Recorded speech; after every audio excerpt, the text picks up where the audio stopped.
Nga po mga anak, nandito na naman si Lola Becky. Mag-share lang ako ulit. Yung aking libro, di ba? Chapter 8 na ako sa OFW sa iba't ibang sulok ng daigdig. Chapter 8 na ako ha. Unang gabi sa ibang bansa. Yun ang title.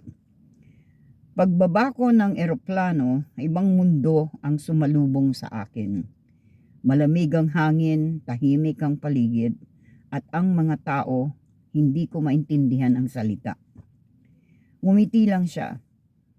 Kahit sa loob niya ay takot na takot siya. Bitbit ang maliit niyang bag at napakalaking pangarap.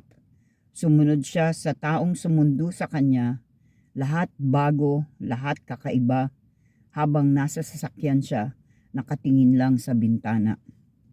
Mga ilaw, mga kalsada, mga bahay, magaganda, pero hindi niya maramdaman na nakarating na siya. Parang panaginip lang, hindi niya matanggap na nasa ibang mundo na siya. Nakarating na sila sa bahay ng magiging employer niya at itinuro sa kanya ang kanyang silid. Maliit, tahimik, malinis, pero nakakapanibago. Walang yakap ng anak, walang ingay ng tahanan, walang natatawag sa kanya. Pagpasok niya sa kanyang silid, isinara niya ang pinto. At doon tuluyan siyang napaiyak. Iyak na matagal niyang pinigil. Yung sakit ng pag-alis, yung lungkot ng pagiging mag-isa. Nilabas niya cellphone niya. Tiningnan ang mga larawan ng mga anak niya. Para sa inyo ito, bulong niya sa sarili. Gusto ko mang umuwi at bumalik sa dati, hindi na pwede. Kailangan niyang maging matatag. Kakayanin niyang labanan ang lungkot at pangungulila. Hindi ang trabaho ang nagpapabigat sa damdamin, kundi ang kanyang emosyon at ang ma-homesick ka. Kaya kailangang magdasal at humingi ng gabay sa Diyos, ang kalakasan na maging matatag sa kalungkutan. Pagninilay, reflection.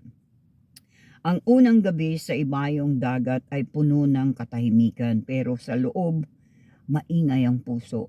Doon mo mararamdaman ang tunay na halaga ng pamilya. Doon mo maiintindihan kung gaano kahirap ang sakripisyo. Hindi madali ang maging matatag, lalo na kung ikaw ay nag-iisa. Ngunit sa bawat luha ng unang gabi, nabubuo ang lakas ng isang ina. Sapagkat ang bawat pagtitiis ay may dalang pag-asa. At ang bawat pag-asa ay may yakap na naghihintay sa iyong pagbabalik. Diba? Ganyan ang feeling ng mga OFW na umalis sa Pilipinas. Nag-iiyakan, mga anak, asawa. Tapos pagdating mo sa ibang bansa, tahimik. Wala hindi ka naman pwedeng makipag-usap dahil hindi mo alam ang mga lingwahe, lalo kung Saudi Arabia yan, di ba? Kung Pilipinas, kung Amerika, siguro makakasalita ka ng kaunting English, pero yung sa Saudi Arabia o kung saan man, wala kang idea. Pwede lang kung nag-aral ka o pinaghanda ka ng agency na matuto ka ng konting salita ng bansang pupuntahan mo. But anyway, yun ang pakiramdam ng isang ina o isang ama na malalayo sa mga anak. Talagang pipigilin mo ang luha mo. Magtitiis ka talaga sa pagiging homesick. Mamimiss mo yung mga anak mo. Kaya kailangan maging matatag tayo. Number 1, kailangan lagi tayo nagdadasal. Yung dasal at ang pananampalataya natin sa Diyos ay importante. Yun lang ang lakas natin. At saka, yung mga anak natin na naiwan, kailangan lagi nating paalalahanan na magsikap lang kayo, mag-aral kayo ng mabuti, magtratrabaho lang ako dito ng maayos para tuloy-tuloy ang trabaho ko. Tsaka isa pa, Yung mga anak ninyo, ngayon pa lang, kung merong mga balak na pupuntang abroad, siguraduhin nyo ang mga anak ninyo ay disiplinado na. Hindi yung pagdating nyo ng abroad, hingi na ng hingi. Ng kung ano, wag ganyan. Hindi yan ang plano. Ang plano muna, survival. Meron kayong tirahan, makakabayad kayo ng upa, kakabayad kayo ng kuryente, ng tubig, tapos yung telepono at saka yung pagkain at saka sa eskwelahan kung mag-aaral pa kayo, yun ang mga priority. May mga damit pa kayo, wag muna kayong bili ng bili, mag-ipon muna. At saka yung damit, hindi nyo kailangan palagi yan kung meron kayong uniforme sa school. At saka hindi kayo kailangan pumorma para sabihin ng nanay ko nasa Amerika o nasa abroad, kaya gusto mo nang magyabang. Huwag ganun, mga anak, mga apo. Isipin nyo mabuti, hindi ganun kadali sa magulang ninyo ang na lumayo sa inyo. Nalulungkot din yun.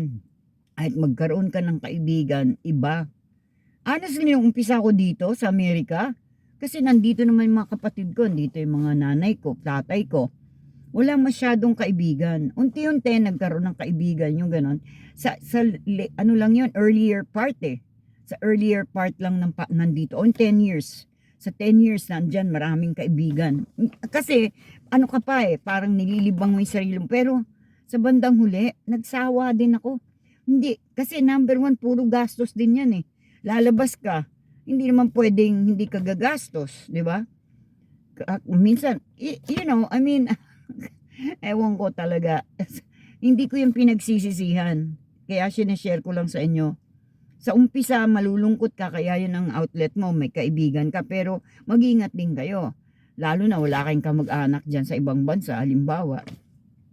Walang nakatingin sa inyo, kaya minsan natetempt kayo, manlalalaki, mambababae, magsusugal. No way!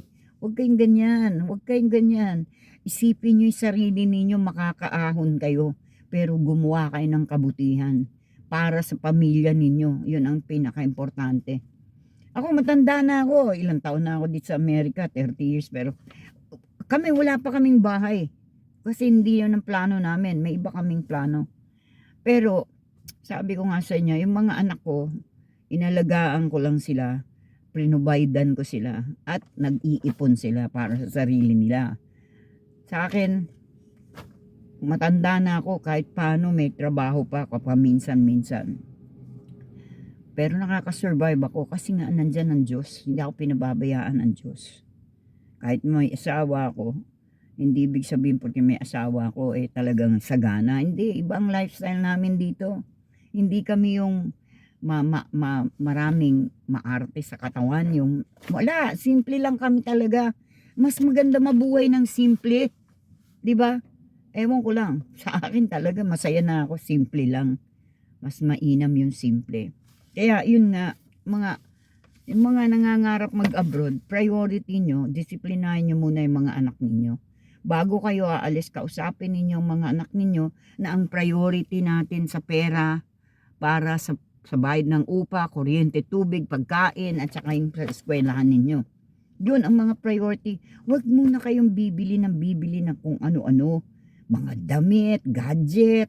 Kung meron pang maganda, yun muna. Mag-set aside ka ng pera na pwede mong bigyan ng extra pambili ng damit. Number 1, yung importante talaga, yung eskwelahan, yung pangangailangan sa eskwelahan. Tsaka yun nga, yung bahay, mayroong titirahan ng maayos na tirahan ng mga anak ninyo na hindi sila makikitira. Anyway, mahaba na yung kwento ko. So, unang gabi sa ibang bansa, yun ang feeling. Lalo na ng ina na namimiss ang mga anak. Kalungkutan. Kaya kailangan maging matatag tayo, magdasal tayo palagi para bibigyan tayo ng kalakasan ng Panginoon palagi. Okay, sana nagustuhan ninyo yung kwento. But anyway, God bless us all at maraming salamat. Bye now. Nandyan si Lola, nagbibigay ng babala. Ikaw ay makinig, huwag na mag-alala.